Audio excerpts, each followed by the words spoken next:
IBomma Ravi custody విచారణ ఎలా జరుగుతోంది? నాలుగో రోజైనా రవి నోరు విప్పాడా?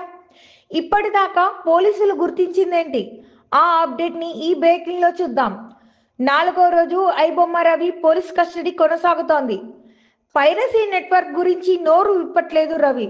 కేవలం వ్యక్తిగత వివరాలు మాత్రమే చెప్తున్నాడు. పైరసీతో వచ్చిన డబ్బు ఎప్పటికప్పుడు ఖర్చు చేసినట్టు చెప్పాడు. ప్రతి 20 రోజులకు ఒక దేశం టూర్ వెళ్ళినట్టుగా Netherland, Switzerland, America, France, Thailand, Dubai దేశాలకు వెళ్ళినట్టు చెప్తున్నాడు. కరేబియన్ పౌరసత్వం కొనుగోలు చేశాడు రవి. విదేశాల్లోని సర్వర్ల ద్వారా నెట్వర్క్ను నడిపించినట్లు చెప్తున్నాడు.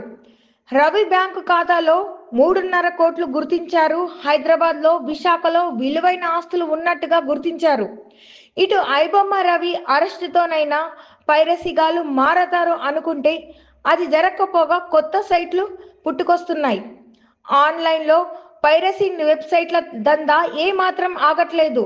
ఐబొమ్మ, బప్పం సైట్లు బ్లాక్ అయినా సరే మూవీ రూల్స్లో కొత్తగా సినిమాలు ప్రత్యక్షమయ్యాయి. శుక్రవారం రిలీజ్ అయిన కొత్త సినిమాలని మూవీ రూల్స్లో ప్లే అవుతున్నాయి. థియేటర్లలో కెమెరాతో రికార్డ్ చేసి నెట్లో అప్లోడ్ చేస్తున్నారు కేటుగాళ్ళు. పోలీసులు వార్నింగ్ ఇస్తున్నా ఐబొమ్మ రవి అరెస్ట్ చేసి లోతుగా విచారిస్తున్నా ఏమాత్రం తగ్గట్లేదు.